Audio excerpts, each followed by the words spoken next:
नमस्ते बच्चों, 10वीं कक्षा द्वितीय भाषा हिंदी पाठ 3 भाग 3 में आपका पुनः स्वागत है। और आपका पाठ 3 हम भारतवासी है, यह एक कविता पाठ है। तो इस कविता पाठ के कवि रमेश पोखरियल निशंक जी हैं। इस कविता पाठ को समझाने का उद्देश्य क्या है कि छात्रों में कविता, गीत आदि की रचना शैली का विकास करना, उनमें देशभक्ति के साथ साथ विश्व बंधुत्व, विश्व शांति, अहिंसा, त्याग, समर्पण आदि गुणों का विकास करना तथा भारत को और भी सशक्त कर अंतरराष्ट्रीय स्तर पर अग्रसर करने की प्रेरणा देना इस पाठ का मुख्य उद्देश्य है। तो इस पाठ के द्वारा बच्चों में विश्व बंधुत्व, विश्व शांति, अहिंसा, त्याग, समर्पण आदि सद्गुणों का करना है और वे उस तरह प्रेरणा पाएंगे। मतलब इनकी रचना के द्वारा, इनकी कविता की रचना के द्वारा उनमें वो प्रेरणा आ जाएगी। तो ऐसा करना इस पाठ का मुख्य उद्देश्य है। कवि कौन है? रमेश पोखरियल निशंक जी हैं और यह कविता मातृभूमि के लिए संग्रह से ली गई है और वे आधुनिक हिंदी साहित्यकार में विशिष्ट स्थान रखते हैं। और इनकी रचनाओं का मुख्य प्रतिपाद्य देशभक्ति है। और इनकी अन्य रचनाएं समर्पण, नवंकुर, मुझे विधाता बनना है, तुम भी मेरे साथ चलो, जीवन पथ में कोई मुश्किल नहीं आदि है। ये सब चर्चित काव्य रचनाएं हैं। तो इसके पहले भी आपको बताया गया था कि यह एक गीत के रूप में गाया जाता है। तो शुरू में इसे किस तरह गाए थे हम भारतवासी दुनिया को पावन धाम बनाएंगे, मन में श्रद्धा और प्रेम का अद्भुत दृश्य दिखाएंगे, मन में श्रद्धा और प्रेम का अद्भुत दृश्य दिखाएंगे। हम भारतवासी दुनिया को पावन धाम बनाएंगे, मन में श्रद्धा और प्रेम का अद्भुत दृश्य दिखाएंगे, मन में श्रद्धा और प्रेम का अद्भुत दृश्य दिखाएंगे। सत्य, अहिंसा, त्याग, समर्पण की बगिया महकाएंगे, सत्य, अहिंसा, त्याग, समर्पण की बगिया महकाएंगे। जग के सारे क्लेश मिटाकर धरती को स्वर्ग बनाएंगे, जग के सारे क्लेश मिटाकर धरती को स्वर्ग बनाएंगे। विश्व बंधुत्व का मूल मंत्र हम, विश्व बंधुत्व का मूल मंत्र हम दुनिया में सरसाएंगे, विश्व बंधुत्व का मूल मंत्र हम दुनिया में सरसाएंगे। हम भारतवासी दुनिया को पावन धाम बनाएंगे, मन में श्रद्धा और प्रेम का अद्भुत दृश्य दिखाएंगे, मन में श्रद्धा और प्रेम का अद्भुत दृश्य दिखाएंगे। तो इस गीत के द्वारा कवि हमें यह समझाना चाहते हैं कि बच्चों में अगर श्रद्धा और प्रेम का अद्भुत दृश्य, मतलब बच्चों में श्रद्धा और प्रेम का भावना रहेगा तो हम इस जग में अद्भुत दृश्य दिखा पाएंगे। और उनके साथ और क्या होना चाहिए? सत्य, अहिंसा, त्याग, समर्पण। सत्य, अहिंसा, त्याग, समर्पण का बगिया, बगिया मतलब बगीचा, गार्डन, उपवन, बगिया महकाएंगे। बगिया का पर्यायवाची शब्द बगीचा, उपवन आदि है। यहाँ पर सच्चे, अहिंसा, त्याग, समर्पण, इन सबका बगीचा हम महकाएंगे। बगीचा में जिस तरह फूल रहता है और फूल के सुगंध के कारण पूरा प्रदेश किस तरह महक जाता है, उसी तरह सत्य, अहिंसा, त्याग, समर्पण की भावनाओं के साथ हम अपने शरीर को महकाएंगे। मतलब सभी से अगर इन भावनाओं को अगर हम अपने साथ रखे रहेंगे तो सभी लोग हमें कितना अच्छा व्यक्ति है, कितना अच्छा भावनाएं हैं उनमें, इस तरह हमें सभी लोग प्रशंसा करेंगे।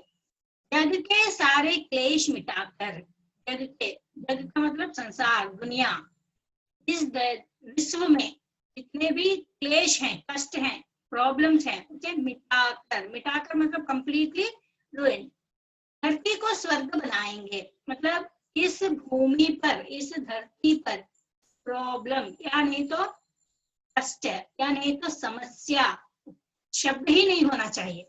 उस तरह हम इस दुनिया को बनाकर, अब अगर वैसा बनाएंगे तो ऑटोमेटिकली दुनिया स्वर्ग बन जाएगा। तो उस तरह हम इसे बनाएंगे। विश्व बंधुत्व का मूल मंत्र हम दुनिया में सरसाएंगे। सभी में विश्व बंधुत्व, वसुधैव कुटुंबम, मतलब सभी लोग हमारे ही सदस्य हैं, हमारे परिवार के ही सदस्य हैं। तो इन्हें हम कष्ट नहीं देना चाहिए, इनकी कष्ट में हमें भी भाग लेना चाहिए। इनकी कष्टों को दूर करने में जितना हो सके हम सहायता करना चाहिए। इस तरह की भावनाएं अगर हम में रहेगी तो हम इस दुनिया में अच्छा मार्ग दिखाते हुए सभी को आगे ले जा सकते हैं, तब धरती को हम स्वर्ग बना पाएंगे। इस तरह इस कविता के द्वारा कवि हमें समझाना चाहते हैं। हम भारतवासी दुनिया को पावन धाम बनाएंगे, मन में श्रद्धा और प्रेम का अद्भुत दृश्य दिखाएंगे, मन में श्रद्धा और प्रेम का अद्भुत दृश्य दिखाएंगे, सत्य, अहिंसा, त्याग, समर्पण की बगिया महकाएंगे, सत्य, अहिंसा, त्याग, समर्पण की बगिया महकाएंगे, जग के सारे क्लेश मिटाकर धरती को स्वर्ग बनाएंगे, जग के सारे क्लेश मिटाकर धरती को स्वर्ग बनाएंगे, विश्व बंधुत्व का मूल मंत्र हम, विश्व बंधुत्व का मूल मंत्र हम दुनिया में सरसाएंगे। इस तरह इस गीत को आपको अपनाना चाहिए। अभी हम चलते हैं कि भाषा की बात में क्या दिया गया है, देखते हैं। तो इस भाषा की बात में अभी संधि विच्छेद दिया है, क्योंकि पावन धाम, पवन ये सब है, तो पावन संधि विच्छेद अगर किया जाए, पो प्लस अन पवन, पावन, पौ प्लस अन पावन, तो इसे अयादि संधि का उदाहरण दिया जाता है। तो अयादि संधि में क्या होता है कि ये आई, ओ, औ, अगर इन चार स्वर के साथ अगर हम फिर से स्वर को ऐड किया कर दें, तो ए के साथ आ आएगा तो आई, यहाँ दिया गया है, ए के साथ आ आएगा तो आई के साथ आ आएगा तो आई। उदाहरण, ने प्लस अन नयन, गई आई, गई प्लस अक गायक। अभी उसी तरह औ, ओ और औ, इन दो के साथ अगर आ और ई आ जाएगा तो औ, आओ ऐसा बनेगा। तो देखिए, ओ प्लस आ अव, भो प्लस अन भवन, औ प्लस आ पाव, पौ प्लस अक पावक, औ प्लस ई आव, नौ प्लस इक नाविक। इस तरह हम अयादि संधि को देख सकते हैं। के बाद है विसर्ग संधि। निराशा, निह प्लस आशा, यह विसर्ग संधि है। विसर्ग संधि क्या है? विसर्ग के बाद जो दो डॉट्स दिखाई दे रहा है उसे हम विसर्ग कहते हैं। विसर्ग के बाद स्वर या व्यंजन आने पर विसर्ग में जो विकार होता है इसे विसर्ग संधि कहते हैं। विसर्ग से पहले आ या आ को छोड़कर कोई स्वर हो और बाद में कोई स्वर हो, स्वर्ग के तीसरे, चौथे, पांचवें वर्ण अथवा यारा अलावा ह में से कोई हो तो विसर्ग का रा और रा हो जाता है। तो कैसा उदाहरण है, देखिए, विसर्ग के पहले आ और आ को छोड़कर, आ और आ मतलब प्रोनाउंसिएशन, उच्चारण आ और आ, यहाँ पर उच्चारण क्या है, नी, ई है, विसर्ग के पहले ई है और विसर्ग के बाद क्या है, आ है। तो जब विसर्ग के पहले ई और विसर्ग के बाद आ है तो वह संधि बनता है, तो रा हो जाता है, रा, विसर्ग रा में बदल जाता है। इसीलिए निह प्लस आहार निराहार, निह प्लस धन निर्धन, तो रा यहाँ पर रेफ के रूप में आ जाता है।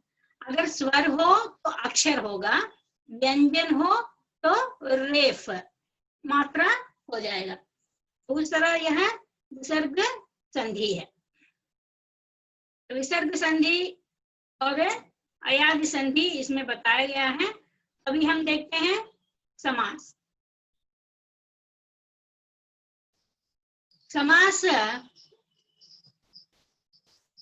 समास मतलब समस्त पदों के लिए जो एक पद हम, एक शब्द जो हम उसे यूज करते हैं उसको समास कहते हैं। भारतवासी, भारत का वासी, का, की, के, ये सब जो है वो सब तत्पुरुष समास में जाता है। जैसे हम तेलुगु में बोलते हैं विभक्तुलु, जैसे हम हिंदी में बोलते हैं कारक, कारक चिन्ह के साथ जो भी आता है वह तत्पुरुष समास में जाता है।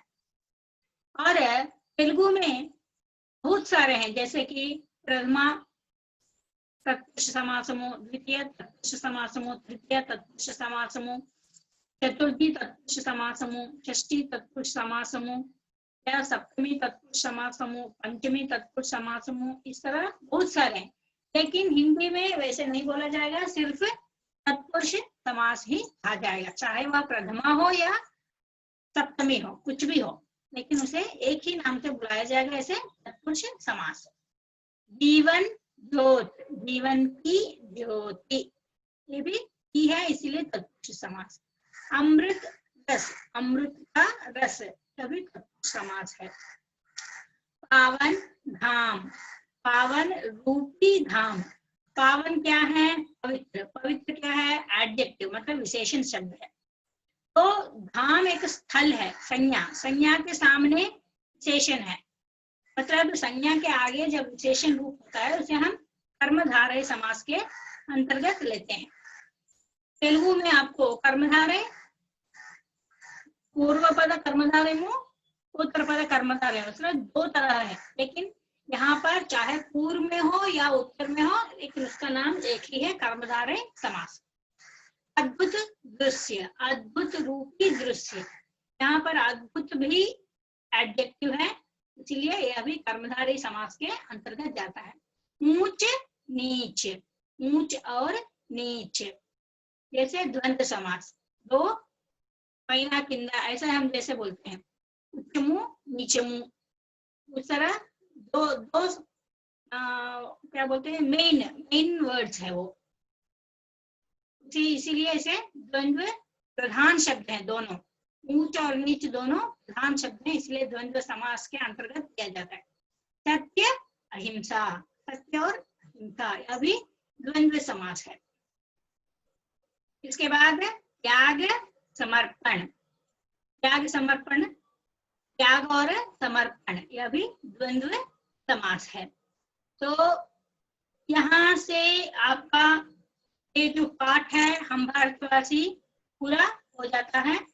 तो इस कविता में जितने भी भाषा की बात आए हैं ये सब एक जगह आप लिख लीजिए, तो बाद में जो भी प्रश्नोत्तर रहेगा हम उसको अगले क्लास में देखते हैं। तब तक के लिए आपको धन्यवाद, और यहीं पर हम पाठ को समाप्त करते हैं, और एक बार धन्यवाद।